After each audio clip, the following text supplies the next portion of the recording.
Bonjour à toutes et à tous et bienvenue en ce jeudi 21 mai 2020. Et nous en sommes aujourd'hui arrivés, jour de l'Ascension, nous en reparlerons à la fin. Eh bien, nous en sommes arrivés au psaume numéro 62 dans le livre des temps modernes de notre ami pasteur Jean-François Denis. Et sans plus tarder, nous allons prendre connaissance de l'intitulé de ce psaume aujourd'hui, de ce poème dont il a été oint il y a peut-être bien longtemps, quelques années, mais aujourd'hui, notre bien-aimé Saint-Esprit, dans le nom de Jésus, veut nous révéler la parole une fois de plus, afin que chaque jour, nous puissions nous nourrir de sa parole. Amen. Donc ce psaume 62 s'intitule « Tu as du prix à ses yeux ». Mon Dieu, ce matin, j'élève vers toi ma voix, mon cœur soupire, prie et s'écrie pour vivre tellement plus avec toi. Je désire mieux que tout entretenir entre nous cette relation qui changera mon cœur et ma vie à jamais. Ton amour envers moi, poussé et manifesté par ton sacrifice à la croix, je l'ai vécu et maintenant je le reconnais.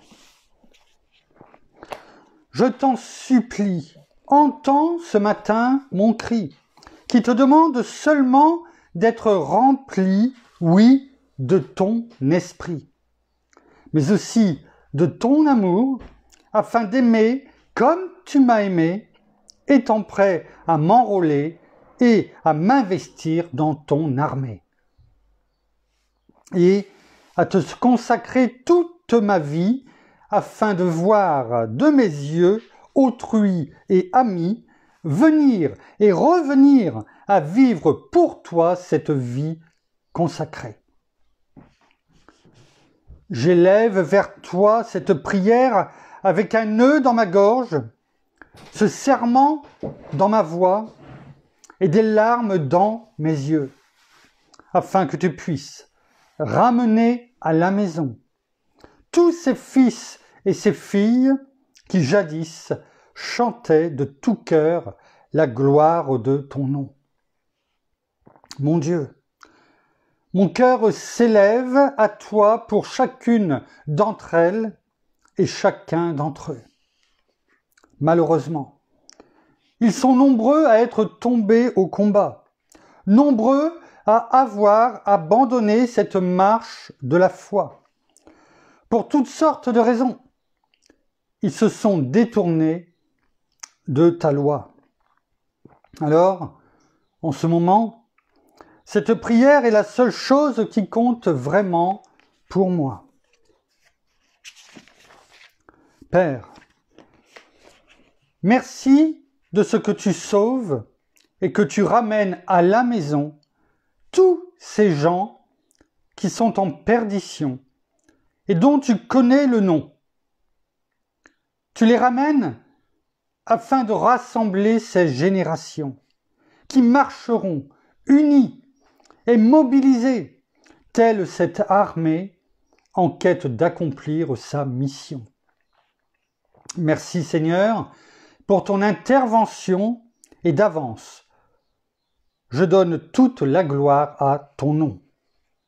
Alors, poussé dans cet élan d'intercession, j'élève vers toi ma voix en invoquant ton nom, étant maintenant saisi par ton esprit. Pour tous ces noms, je prie, afin qu'à leur tour, ils expérimentent ce changement de statut. Je sais et suis convaincu que ma prière, tu as entendue et que vers toi, aujourd'hui, elle est parvenue. Amen. Merci Père, merci Seigneur, merci bien-aimé Saint-Esprit pour ce poème. Élève nos cœurs vers toi et bien-aimé Saint-Esprit, dans le nom de Jésus, enseigne-nous encore à recevoir ta parole de vérité ce soir. Alors, pasteur Jean-François nous laisse 3 références, Ésaïe 43, versets 1 à 4, Jean, versets 3 à 16, que l'on connaît, Jean 3, 16, que l'on connaît parfaitement, et Luc 15, versets 1 à 7, que nous avons lu il y a quelques méditations à peine. C'est pour cela que nous allons plutôt nous consacrer davantage par rapport au thème de ce soir sur Ésaïe 43, versets 1 à 4, que nous allons prendre tout de suite. Alors, le thème de ce soir va s'intituler, et on a pu le voir en partie, ce cri de pasteur Jean-François à ce que sa prière soit entendue, et ce qui a été le cas, comme je pense en tout cas, et j'en suis persuadé, chacune de nos prières en tout cas pour nos frères et sœurs qui sont, oui, tombés au combat. Alors, pas forcément qui ne sont plus de ce monde, mais au travers de tout ce temps, bien sûr, il y a beaucoup de gens qui ne sont pas venus à Christ. Mais je crois qu'on avait entendu il y a peut-être 2 ans et demi, si je me trompe pas, c'était pasteur Lebeau, qui disait que finalement, le plus grand nombre, quelque part, de personnes qui sont tombées, ce ne sont pas, bien sûr, les personnes qui sont dans le monde, mais ce sont tous ces enfants de Dieu qui étaient là et qui sont tombés, malheureusement, et qui sont retombés et qui sont repartis dans le monde.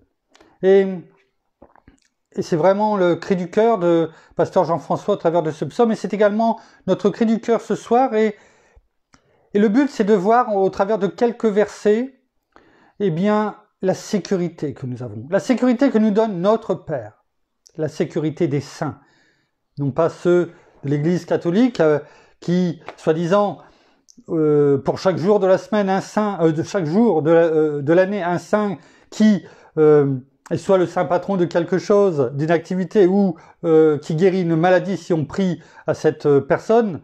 Non, les saints, les frères et sœurs, tous nos frères et sœurs, tous ceux qui ont reçu notre Seigneur et Sauveur, notre Seigneur comme le Seigneur et le Sauveur de leur vie, nous sommes ces saints, que l'on retrouve dans 1 Corinthiens 3, 16, 17, et notamment en verset 17, que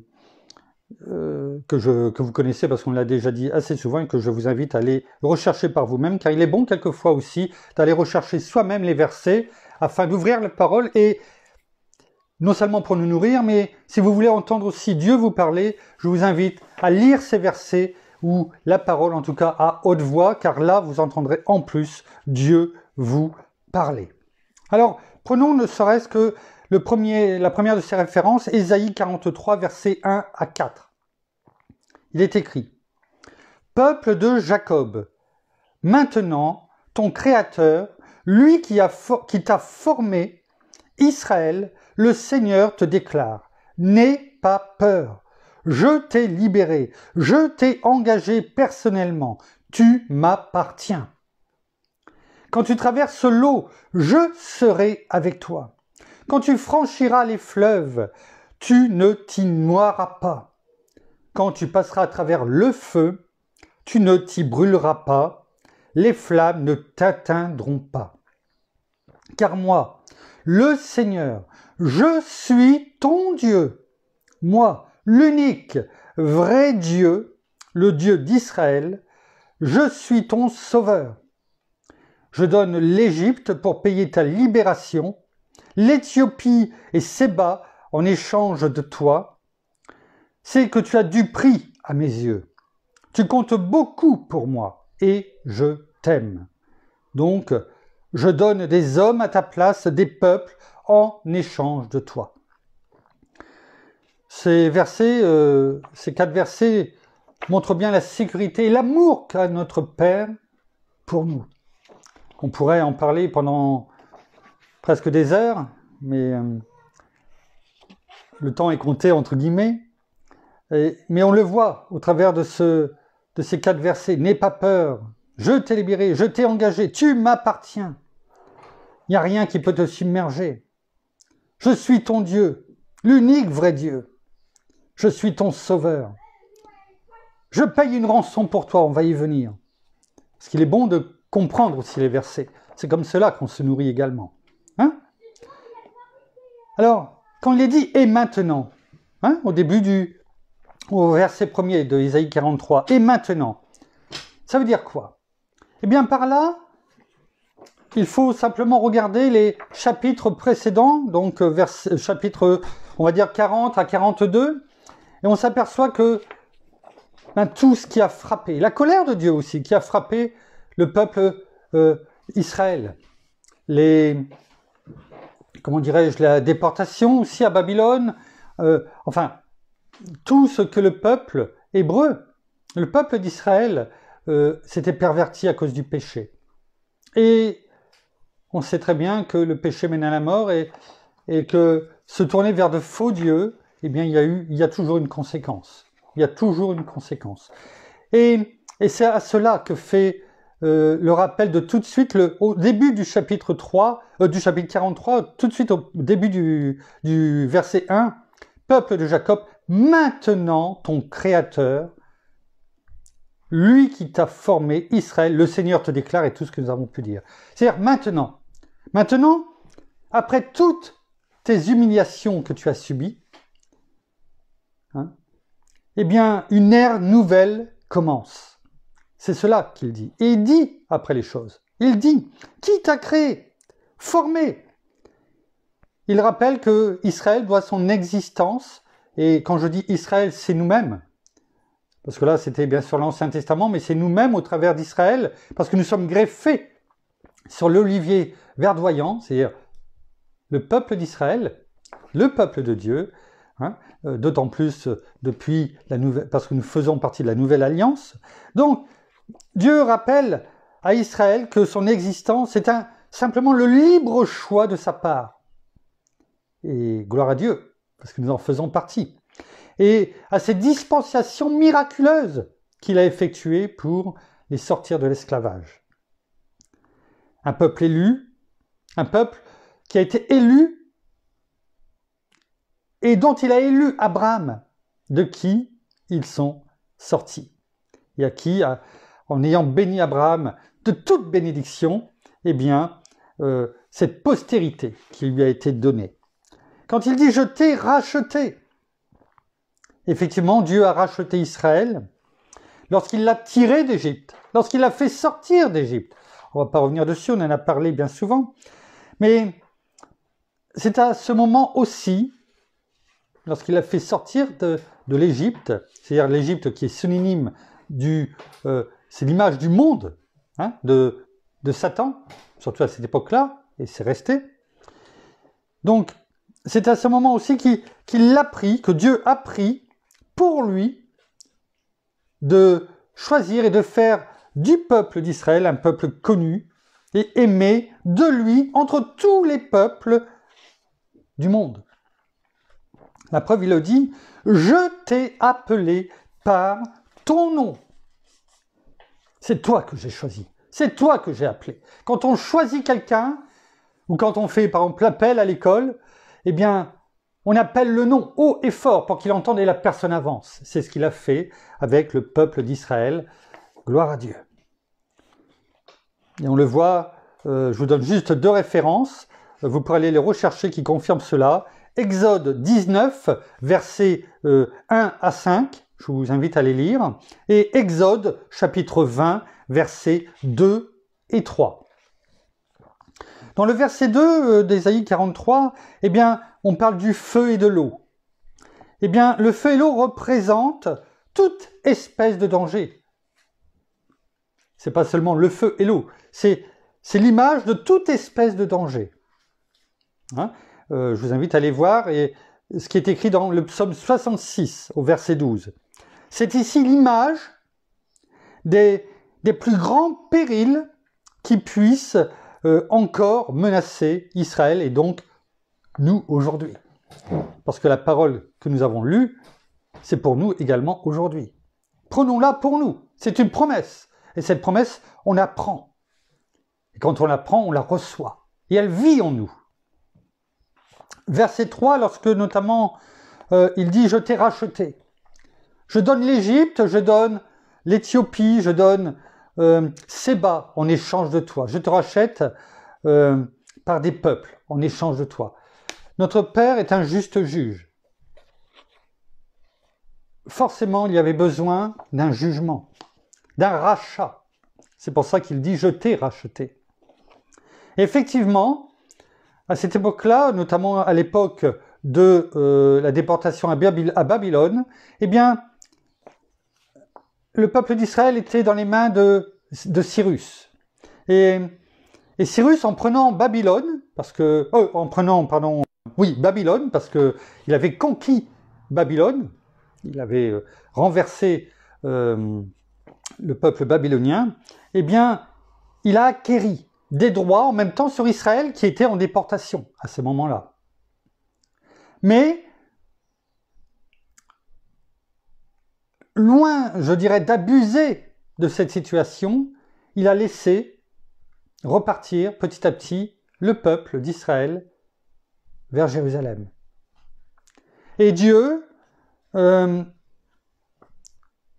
pour le dédommager, si vous voulez, en récompense de ce qu'il a fait, parce qu'il aurait pu être beaucoup plus dur, et parce qu'il a entendu, il a laissé partir selon la volonté de Dieu, le peuple, et bien, pour le récompenser, eh bien, Dieu a permis que l'empire perse, médo-perse, eh bien, prenne l'Égypte.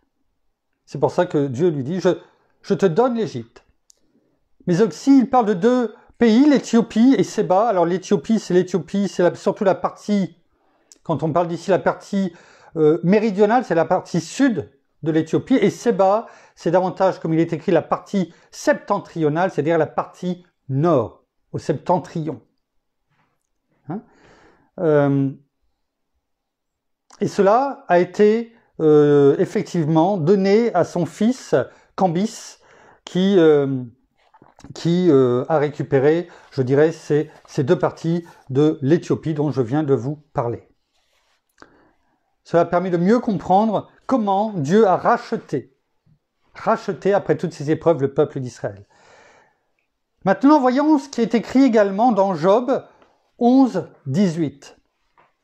Il est écrit « Tu seras plein de confiance, car il y aura de l'espérance. Tu regarderas autour de toi et tu te coucheras en sécurité. »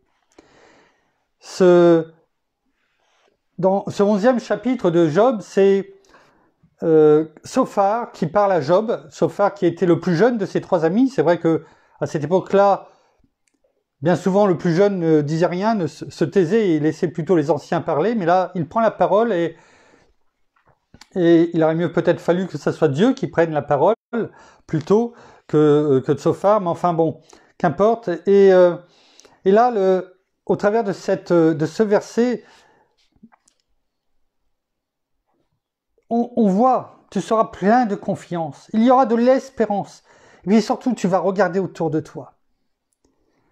Sous-entendu, tu vas pouvoir t'endormir tranquille. Dormir tranquille. Pourquoi ? Parce que tu vas avoir constaté que dans toute ta maison, tout est en ordre et en sûreté. Pourquoi ? Parce que notre Père est là. Parce qu'il nous a rachetés. Parce qu'il a donné des pays pour nous. Parce qu'il a donné son Fils unique pour nous. Et s'il a fait cela, combien il nous aime et combien il veut notre sûreté, notre sécurité. C'est pour cela qu'il y a ce qu'on appelle la sécurité des saints. La sécurité en majuscule des saints. Quelqu'un qui donne pour son peuple, ses enfants, son Fils unique, pour que nous soyons sauvés, combien il nous aime et combien il ne veut pas que nous nous éloignions de lui. C'est ça qui le rend triste. Et on l'a pu déjà le méditer, on ne va pas revenir dessus, c'est dans sa présence que nous exploitons la totalité, la plénitude, non seulement de sa présence, mais aussi de sa sécurité, de la paix de notre Seigneur, qui est déjà en nous. Il nous l'a déjà donné. Sa paix, sa joie, sa sécurité. Rappelons-nous le psaume 91, versets 5 et 6. Il est écrit « Tu ne craindras ni la terreur de la nuit, ni la flèche qui vole de jour, ni la peste qui marche dans l'obscurité, ni la contagion qui frappe en plein midi. » Notre Père nous dit « Tu ne craindras ni.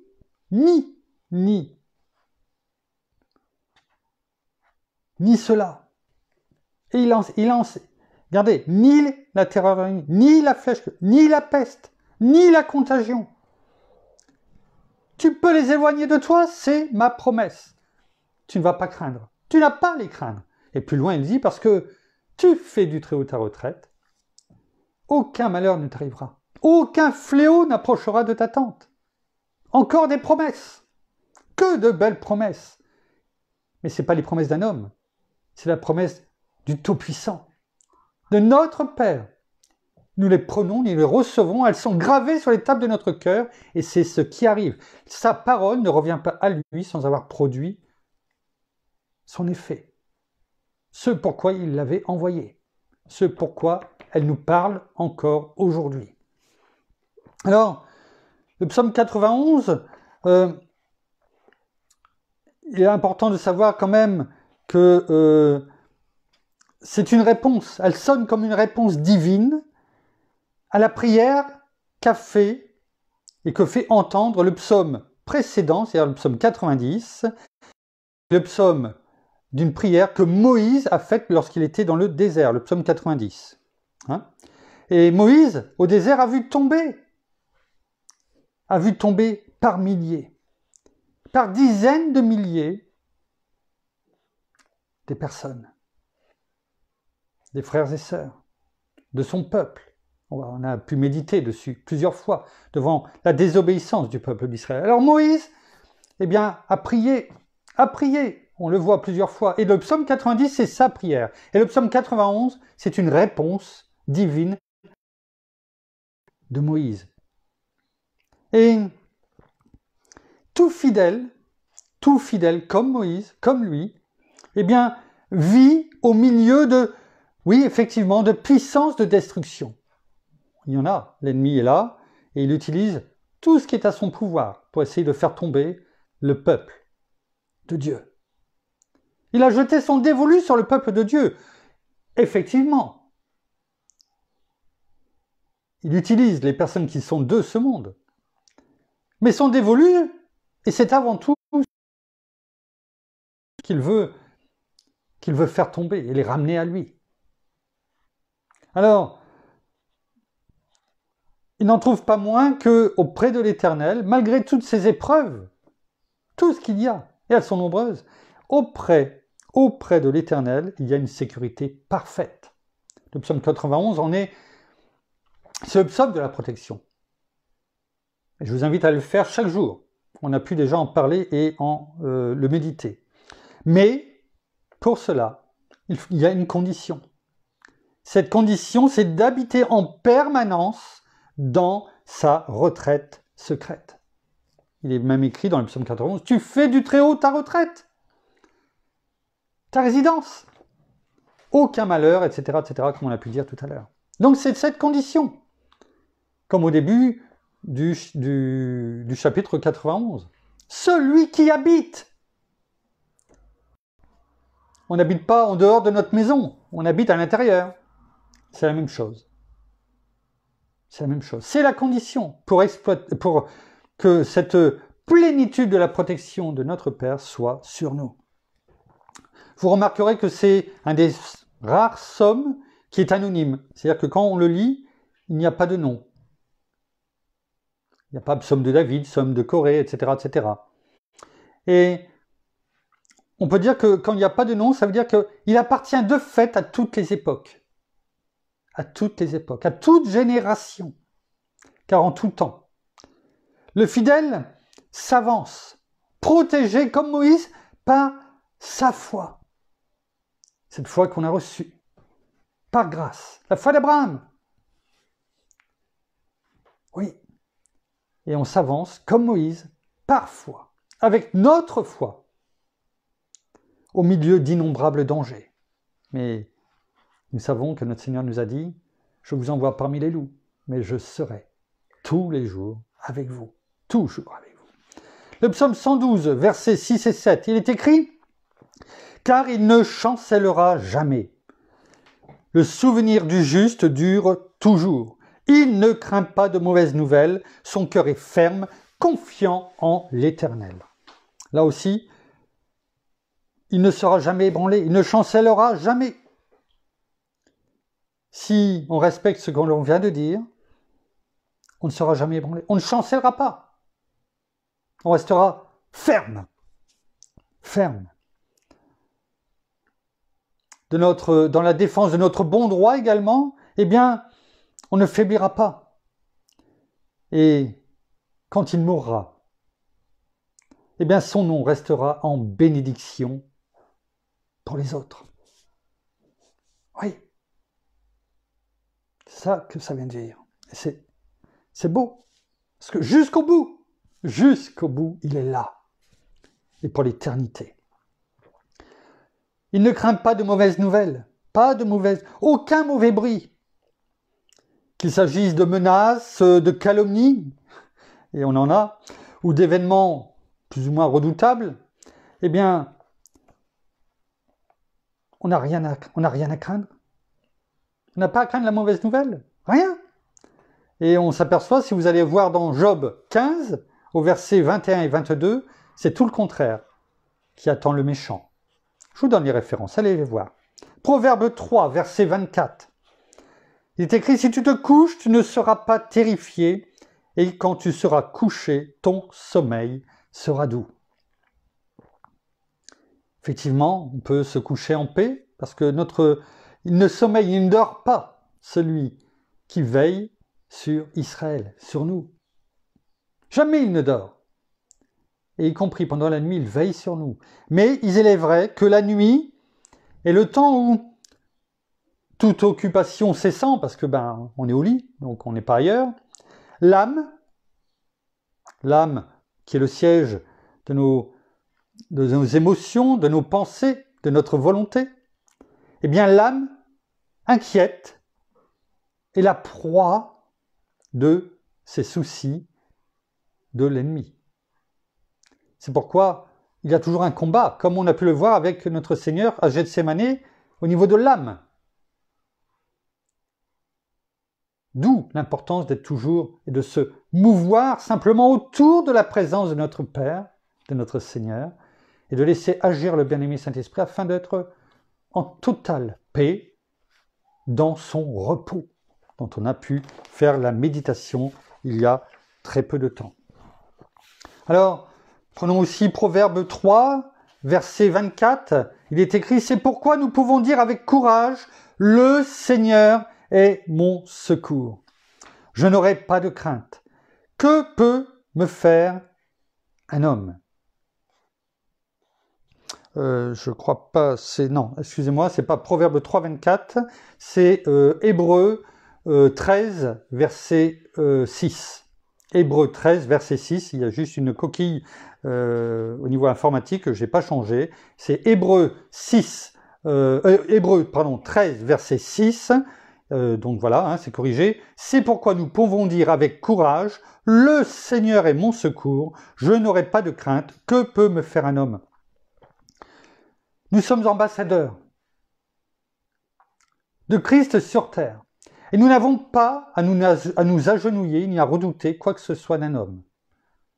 Notre Père, au verset précédent, au verset 5 d'Hébreux 13, nous dit Dieu lui-même dit, je ne te le délaisserai pas ni ne t'abandonnerai.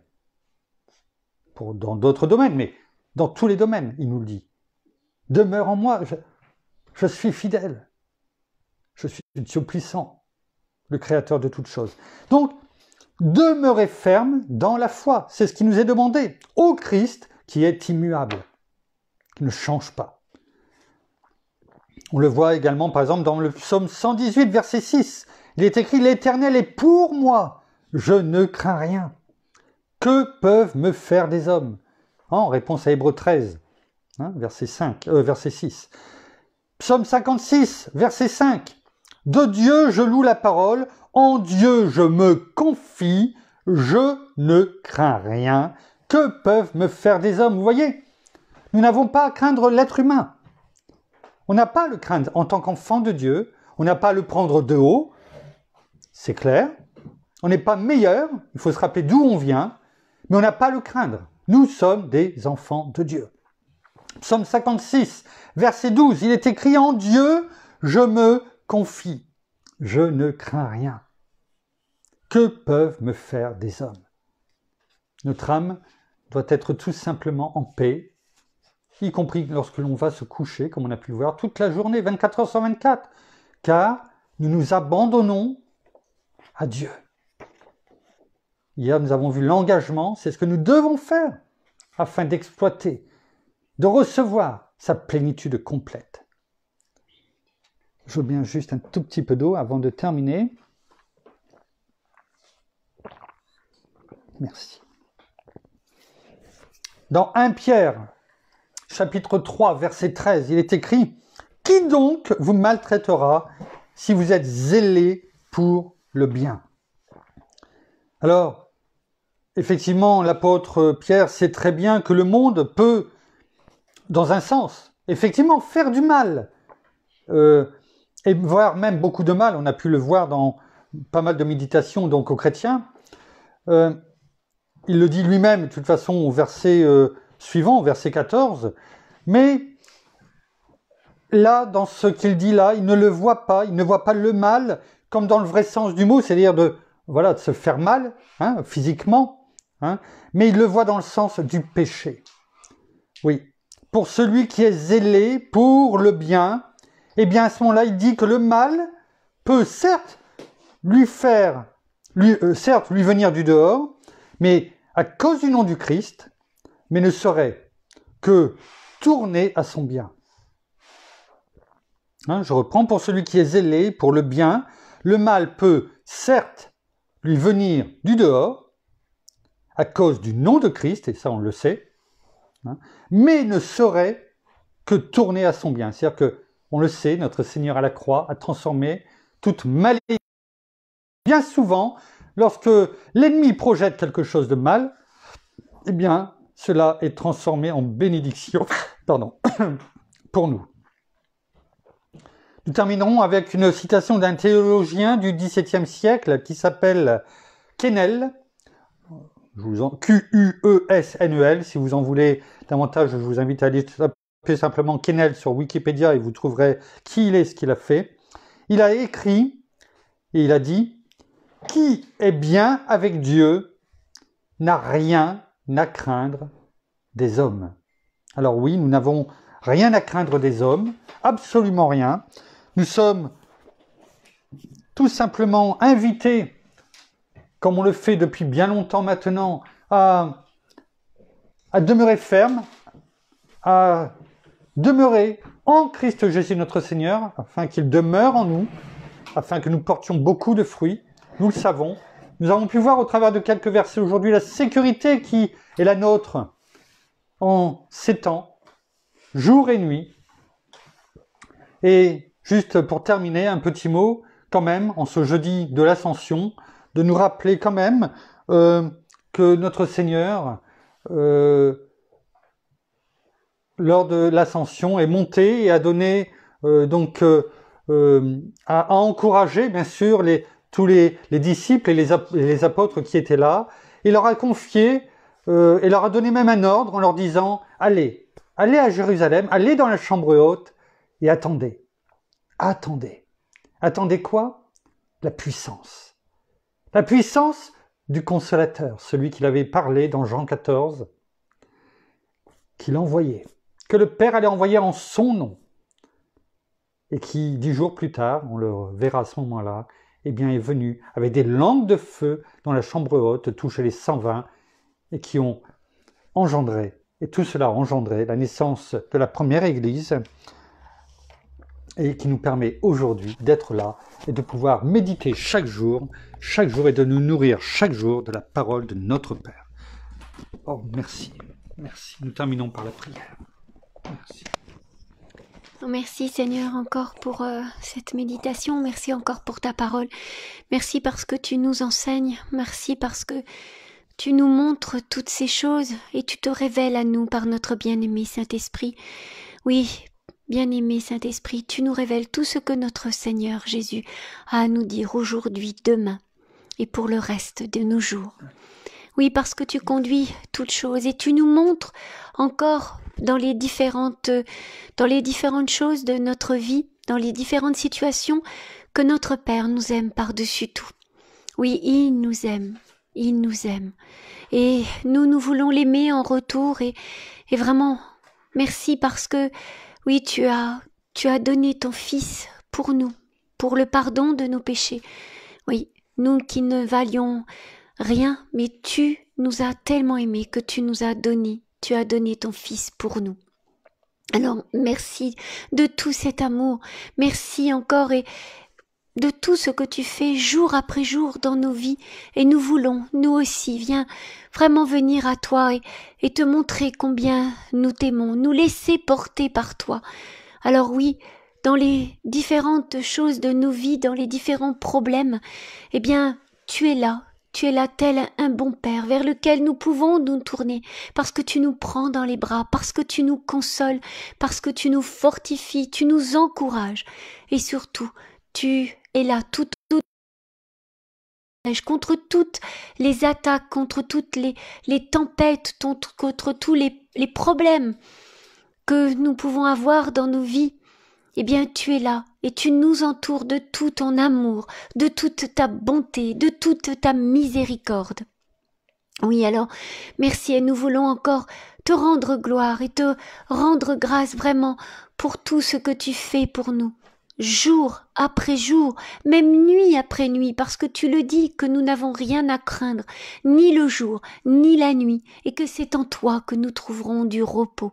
Alors oui, ne nous inquiétons pas, ni du lendemain, ni des autres jours, ni de tout ce qui peut arriver, mais plaçons notre confiance en toi, Père, en toi, Seigneur Jésus, en toi, bien-aimé Saint-Esprit, parce que c'est toi qui nous révèle et qui nous enseigne toutes ces choses, mais aussi qui nous aime et qui nous donne ce repos et cette paix. Alors merci, soyez tous abondamment bénis, sois béni Père, sois béni Seigneur Jésus, sois béni bien-aimé Saint-Esprit, dans le nom de Jésus. Amen. Voilà, ainsi s'achève cette méditation du soir. Demain, c'est un autre jour. À chaque jour suffit sa peine, comme mon épouse vient de dire. Eh bien, nous nous donnons rendez-vous demain. Nous vous aimons.